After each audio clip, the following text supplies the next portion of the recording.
Hello everyone. Today we will study class 10th A. Chapter 1 Chemical Reactions and Equation. In this chapters we will study about chemical reactions, types of chemical reactions.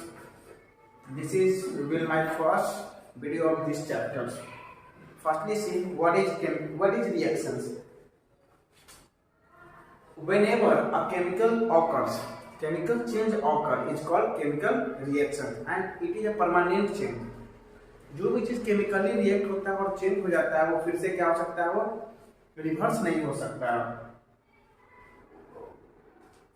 इसमें क्या होता है, दो reactant होता है, दो या दो से ज्यादा भी सब्सटेंस हो सकता है एज रिएक्टेंट। जब रिएक्शन होने के बाद जो रिजल्ट आता है उसको क्या बोलते हैं, प्रोडक्ट बोलते हैं। जिस प्रोसेस से ये प्रोडक्ट आता है उसको बोलते हैं केमिकल रिएक्शन। जैसे कि एग्जांपल है कि food digest in our body is a chemical reactions. Respiration in our cell is also called a chemical reaction. Chemical reaction होने के कारण ही हमारे बॉडी के सेल में क्या होता है, रिएक्शंस होते हैं। हमारे बॉडी में क्या होता है, फूड जो डाइजेस्ट होता है। फिर रस्टिंग ऑफ आयरन, जो जंग लगती है आयरन लोहा में, वो भी क्या है, केमिकल रिएक्शंस है।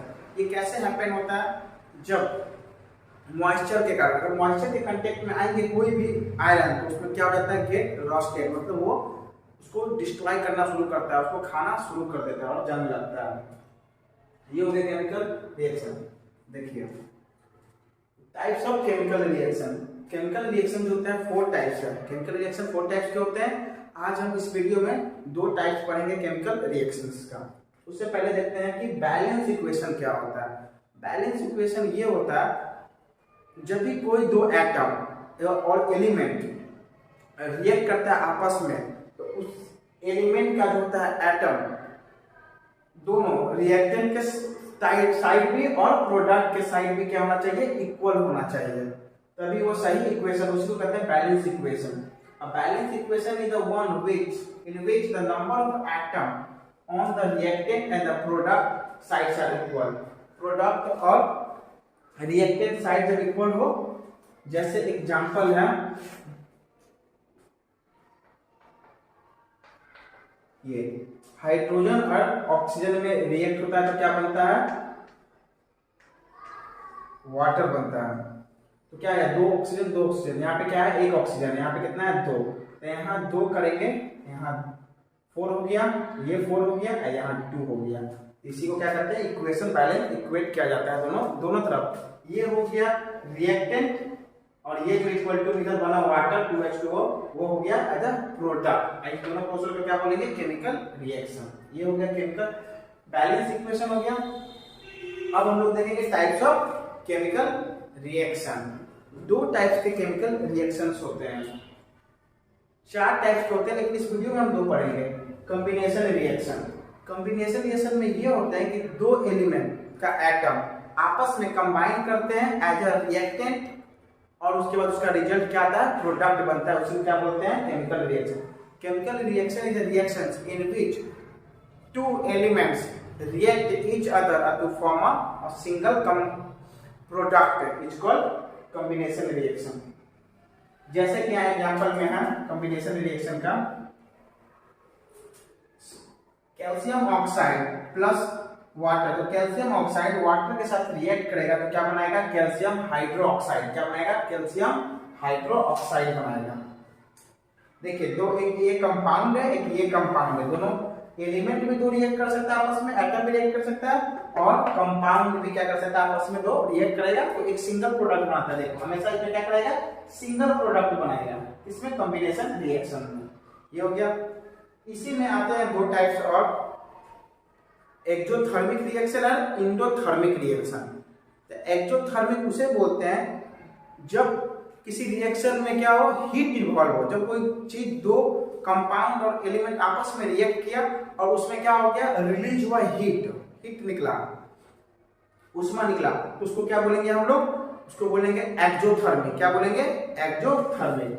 जैसे उसका एग्जांपल है कि कार्बन को जब हम जलाएंगे तो क्या बन जाएगा, कार्बन डाइऑक्साइड बनता है। कार्बन को जब हम बर्न करेंगे तो क्या बन जाएगा, कार्बन डाइऑक्साइड बनेगा। ये हो गया burning of fossil fuel. Exothermic में जलने के बाद हीट रिलीज होता है। हमारे ये रेस्पिरेशन जो होता है प्रोसेस, सेल में जो रेस्पिरेशन होता है वो भी हम लोग के किस में आता है, एक्सोथर्मिक में आता है, क्योंकि जब प्रोसेस में रेस्पिराइड होता है सेल में तो वहां भी रिलीज होता है हीट। एनर्जी के साथ साथ हीट भी रिलीज होता है हमारे सेल में, इसीलिए रेस्पिरेशन भी हमारे बॉडी में जो होता है वो भी क्या है, एग्जाम्पल ऑफ एक्सोथर्मिक का है। अब हम लोग देखेंगे इंडोथर्मिक। क्या देखेंगे, इंडोथर्मिक। इंडोथर्मिक उससे वहां पे होता है जिस रिएक्शन में एनर्जी के फॉर्म में चाहिए, उसको एनर्जी चाहिए इन form of heat, sunlight and electricity, तीन के फॉर्म में चाहिए, उसको कहते हैं इंडोथर्मिक। इसमें क्या होता है, जब भी व्हेनेवर अ रिएक्शन टू और more than two element combine and it's need a क्या, energy in form of light, sunlight और इलेक्ट्रिसिटी और हीट, ये तीनों के फॉर्म में उसको एनर्जी चाहिए, तभी वो क्या होगा, रिएक्शन टेक प्लेस होगा इंडोथर्मिक। देखो इंडोथर्मिक रिएक्शन, इंडोथर्मिक रिएक्शन में क्या होता है, इसमें जो होता है एनर्जी चाहिए उसको रिएक्शन होने के लिए, किसके फॉर्म में एनर्जी चाहिए, हीट, लाइट एंड इलेक्ट्रिसिटी के फॉर्म में उसको एनर्जी चाहिए, तभी वो कैरी आउट हो पाएगा, इसे कहते हैं इंडोथर्मिक रिएक्शन। अब देखेंगे हम लोग डिकम्पोजिशन रिएक्शन। क्या देखेंगे, डिकम्पोजिशन रिएक्शन। डिकम्पोजिशन रिएक्शन में क्या होता है कि एक कोई सिंगल रिएक्टेंट होता है वो स्प्लिट आउट होता है या डिकम्पोज होता है टू और मोर देन टू सब्सटेंस और एलिमेंट्स में, उसी को क्या बोलते हैं, डिकम्पोजिशन रिएक्शन। उसमें डिकम्पोजिशन रिएक्शन तीन प्रकार के होते हैं। Thermal decomposition reaction. Thermal decomposition reaction में क्या होता है कि इस रिएक्शन, थर्मल डिकम्पोजिशन रिएक्शन होने के लिए एनर्जी चाहिए, किसके फॉर्म में, हीट के फॉर्म में, लाइट के फॉर्म में एंड इलेक्ट्रिसिटी के फॉर्म में चाहिए हम लोगों को थर्मल। जैसे ये कैल्शियम कार्बोनेट को जब हम हीट देंगे तो किस चीज में टूट जाएगा, कैल्शियम ऑक्साइड में एंड कैल्शियम कार्बन डाइऑक्साइड में।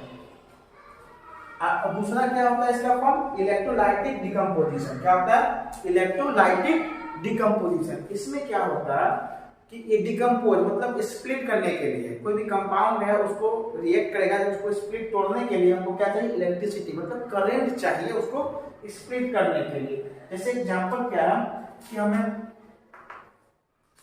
हाइड्रोजन है, वाटर है, क्या है, वाटर। वाटर कंपाउंड को तोड़ेंगे कैसे, कैसे टूट सकता है, वाटर कंपाउंड जो होता है सिर्फ वाटर जो है इलेक्ट्रोलाइसिस के माध्यम से टूट सकता है हाइड्रोजन में एंड ऑक्सीजन में, इलेक्ट्रोलाइसिस का आधार पर। ये डिकम्पोजिशन रिएक्शन है। एक डिकम्पोजिशन रिएक्शन का टाइप है, जैसे कि सनलाइट से ब्रेक होता है, उसका एग्जांपल दो है, silver chloride and silver bromide. Silver chloride and silver bromide ये जो होता है रिएक्ट हो जाता है सनलाइट से और वो डिकम्पोज हो जाता है। आइए, silver chloride and silver bromide जो होता है वो यूज होता है किसके लिए, ब्लैक एंड व्हाइट फोटोग्राफी के लिए यूज होता है। That's all. इस चैप्टर में हम यहीं तक पढ़ेंगे।